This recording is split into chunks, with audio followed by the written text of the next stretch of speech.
Welcome to Learn Short and Typing with Vikas sir. The Hindu editorial dictation his heading is a raft of concessions amid consolidation on budget 2023 and 24. ये आपका article आपको budget से ही related लग रहा है। Budget का article है जो आपका कल का जो बजट आया है, ये आर्टिकल आपका।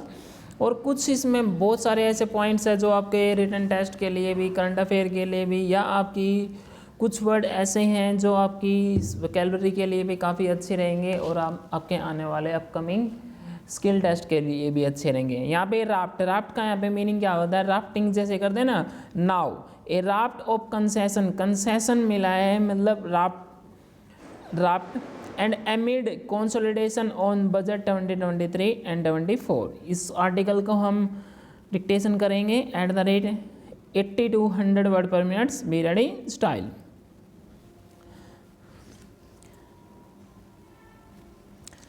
If budget making is a complex task, interpreting the union budget can be hazardous given the amount of fine print that one has to pore over. Finance Minister Nirmala Sitharaman fifth budget and the current Bharatiya Janata Party led government's final full-fledged one before next year's general election takes all the right boxes on the face of it. Inclusive development that ensures prosperity for all, especially the youth, women, farmers, other backward classes, scheduled castes and scheduled tribes, a focus on infrastructure and investment that serves as a multiplier for growth, and employment policies to enable green or environmentally sustainable growth, the rationalization of direct taxes, including a raft of concessions to the middle and salaried classes and pensions, and most importantly, doing all this while staying the course on fiscal consolidation. Terming it the first budget in Amrit Kal, Ms. Sitharaman sounded the poll bugle by emphasizing the ruling dispensation's achievements since 2014, when Prime Minister Narendra Modi first assumed office.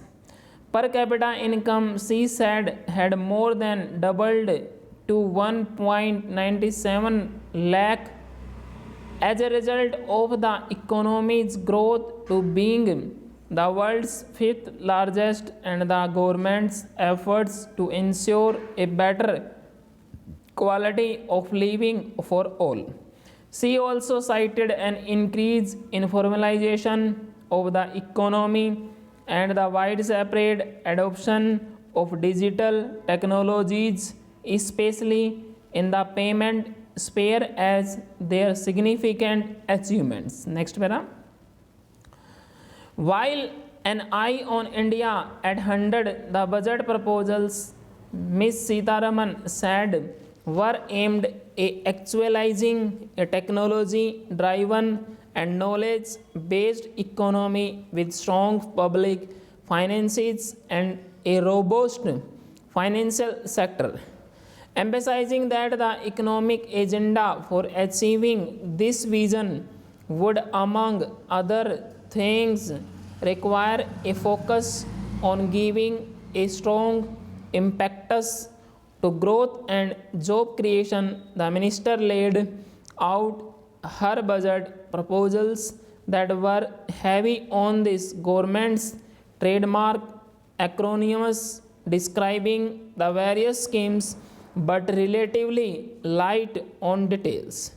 PM Vikas और प्रधानमंत्री विश्वकर्मा कौशल सम्मान, for instance, would for the first time offer traditional artisans and craft people or Vishwaskarmas a package of assistance aimed at helping that improve the quality, scale, and reach of their products. She said, "Stop. Specifics, including a financial outlay and the likely mechanics of implementation, were, however, not spelled out." Similarly, a mangrove initiative for shoreline habitats and tangible incomes, or aimed at undertaking mangrove plantation along the coastline and on salt panlands, leaves the funding to a convergence between Manregas and a compensatory afforestation fund. With the rural sector's mainstay employment guarantee scheme, one that was introduced during the Congress-led United Progressive Alliance government's term, itself increasingly being starved of budgetary support. It is hard to fathom how the new initiative to protect and regenerate the ecologically sensitive mangroves will be funded. The decrease in outlay comes at a time when the rural economy is still to regain vigor from the ravages of the pandemic. The fallout on incomes from the uneven distribution of last year's monsoon rainfall and the relatively greater impact of high food inflation on hinterland households. At a broader level, the budget estimate for expenditure on rural development in 2023-24 is pegged at rupees 2.38 lakh crore, a marginal 0.1 percentage point increase when measured a proportion of overall expenditure at 5.3% compared with the 5.2% in the previous budget estimate. When viewed against the revised estimate, the outlay is a good 0.6 percentage point lower. Food subsidy too has been sharply pared at rupees 1.97 lakh crore. It is almost 5% lower than the 2022-23 budget estimate and a steep 31st percentage down from the revised estimate. To be sure, the government's resolve to stay the course on fiscal consolidation, especially after the COVID-19 pandemic, had led it to spend more even as revenue receipts dipped amid the unprecedented economic contraction, left Ms. Sitharaman with little leeway on the expenditure front once she had decided that the government would concentrate its resources on increased public outlays on infrastructure and investment. Capital expenditure has been allocated rupees 10 lakh crore, a 33% jump from this fiscal budget estimate.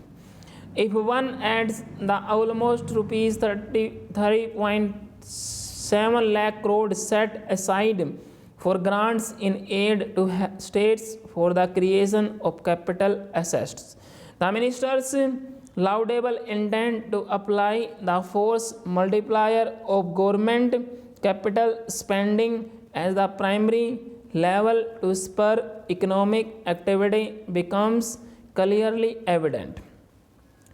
With global demand uncertain this year on account of the slowdown in the developed economies, as the economic survey pertinently pointed out, India's domestic market will necessarily have to serve as the economy's bulwark. Ms. Sitharaman has also attempted to woo the middle class with a raft of change in personal income tax that would, in combination with tweaks to customs duties, in total cost the government rupees 37,000 crore in foregone direct tax revenue. Some of these changes are aimed at leaving more money in the hands of the salaried and pensioners, cash that the budget planners hope would find its way back either as savings or increased spending on vital consumption.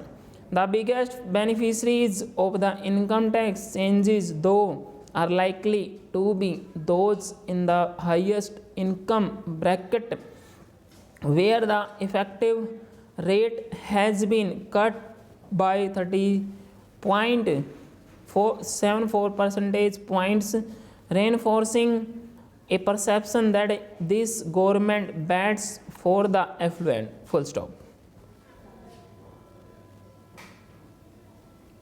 Enough.